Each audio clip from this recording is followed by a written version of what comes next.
Porto, a cidade do Porto, quem diria eu, Cortella, tantas vezes pude estar em Portugal, mas nunca fiz palestra na cidade do Porto. Agora poderei fazê-lo, dia 5 de maio. Falta pouco tempo, as vagas são limitadas. O tema é Faz o Teu Melhor. Afastar o risco, né, da mediocridade, trazer aquilo que é a competência para as nossas atividades. Dia 5 de maio, na cidade do Porto. Que alegria! Eu, Cortella, estarei. Participe!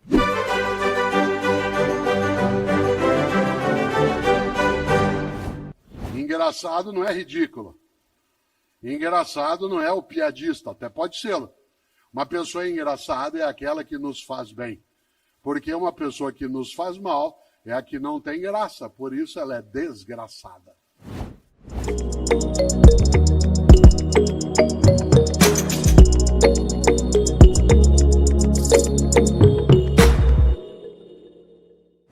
A palavra graça, né, no latim, que é gracia, né, escreve com T, gratia, gracia significa aquilo que é protegido, que é cuidado, que é abençoado.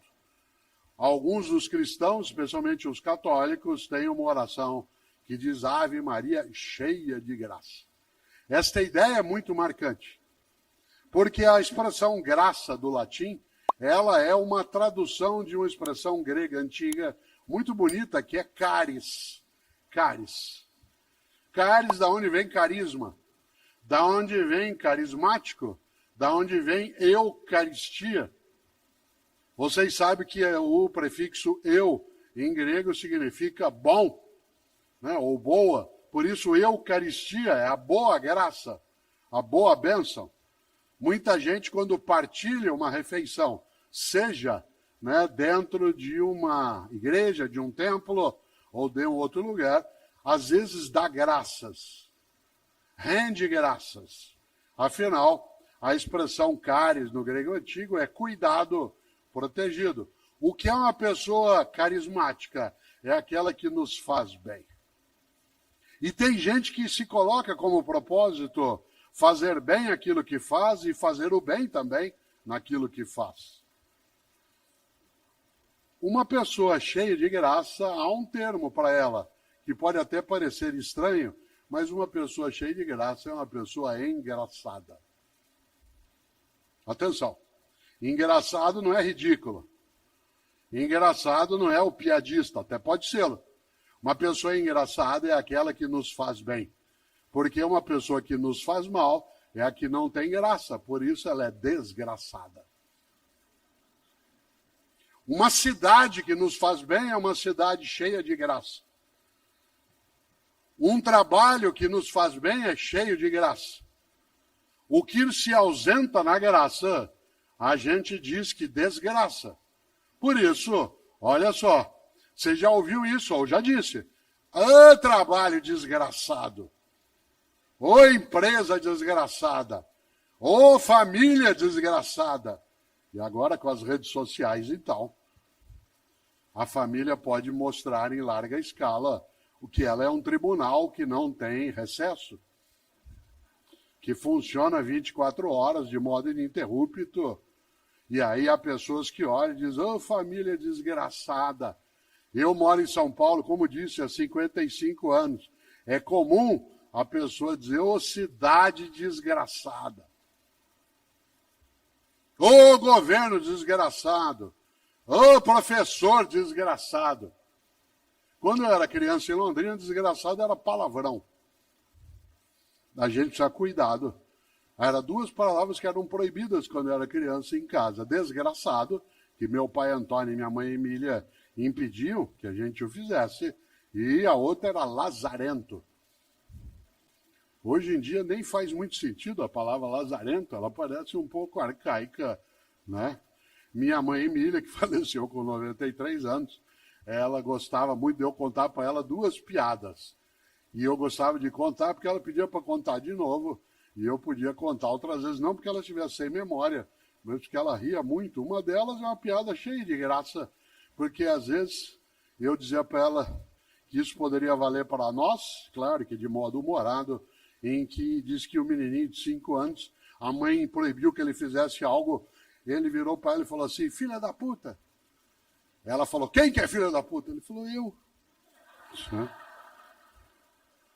E ela ria muito dessa história, porque aquilo tinha uma graça interna, independentemente do palavrão, né, tinha algo que encantava naquilo. A outra, ela era professora, tal como eu sou, e ela dizia algo que tem a ver até com a noção de vida, trabalho e propósito. Ela disse que a mãe, 6 da manhã, foi lá acordar o filho e falou, filho, acorda, tá na hora de você levantar, você tem que ir para a escola. Ai, não, mãe, deixa eu ficar na cama. Filho, levanta, por favor. Você tem que ir para a escola. Ah, mãe, não quero ir, deixa eu dormir. Eu não aguento aqueles meninos, não aguento aquelas professoras.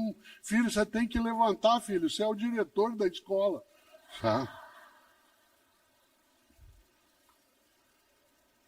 O tema, por que fazemos o que fazemos, nos lembra algo no ponto de partida, que é segunda-feira, 6 da manhã. Toca o teu despertador. Você quer dormir mais um pouco? É só cansaço. Você não quer levantar de jeito nenhum. É estresse. Qual é a diferença entre cansaço e estresse? Cansaço resulta de um esforço intenso. Estresse resulta de um esforço sem sentido. Uma vida estressante é aquela em que você não enxerga o propósito. Uma vida cansativa é aquela que você tem esforços intensos. Exemplo concreto. Toca o despertador, segunda-feira, você não quer levantar. Você até põe lá o automático para ele tocar depois de novo. Segunda-feira, 6 da manhã, você não quer sair da cama. Você não quer que ninguém te chame. Você vira para a pessoa com quem você está dormindo e diz, liga lá e diz que eu morri. Você está rezando para dar alguma encrenca no trânsito para não ter nada aquele dia. Como é que você cura cansaço? Descansando. Como é que você muda estresse? Buscando propósito.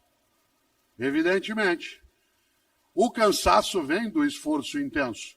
Há muitas pessoas aqui que são pais, mães, avós, cuidam de crianças, seja como adultos, em que é muito cansativo.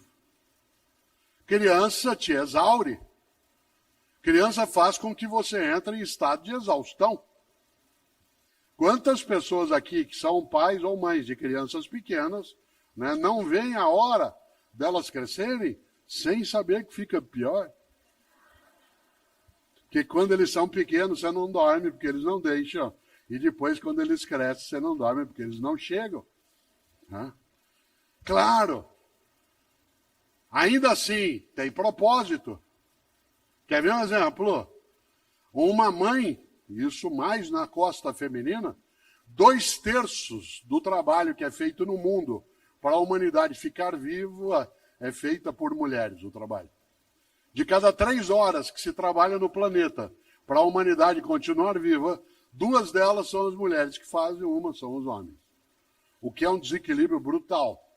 O que leva uma parte das mulheres a estarem ainda mais cansadas, mas não necessariamente estressadas.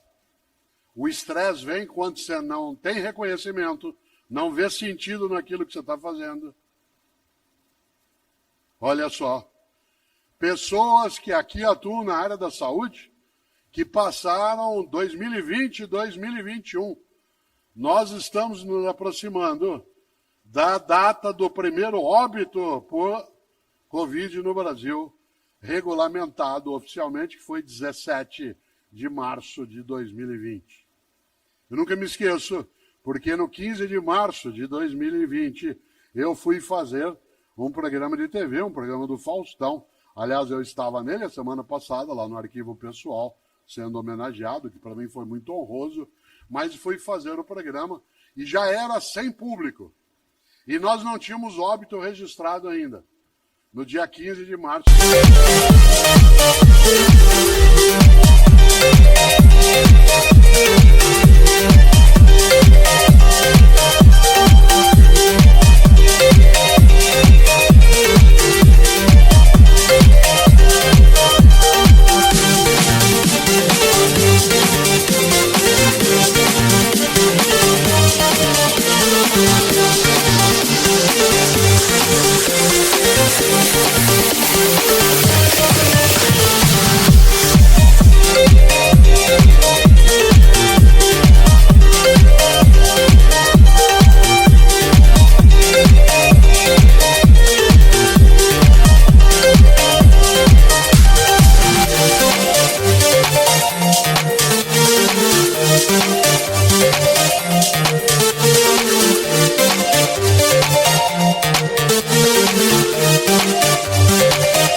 2020, isto é, há 3 anos. A gente imaginava que logo aquilo sairia, o horror que veio, aquilo que nos marcou, machucou, feriu, colocou em luto, de muitos modos.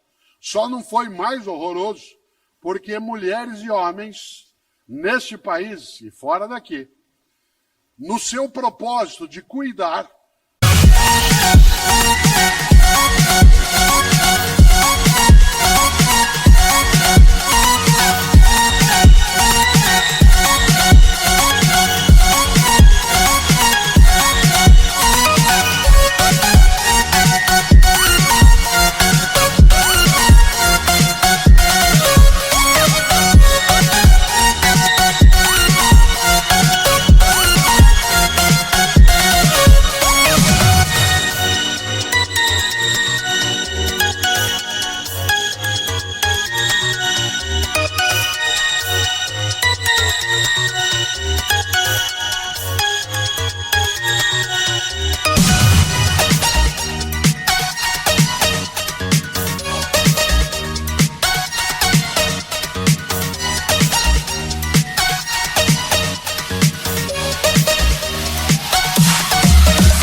não desistiram. Ficaram cansados, exaustos. Você tem dezenas de imagens na cabeça, e quem aqui é da área de saúde sabe, na enfermagem, na física, na medicina, na nutrição, na área de apoio, no transporte.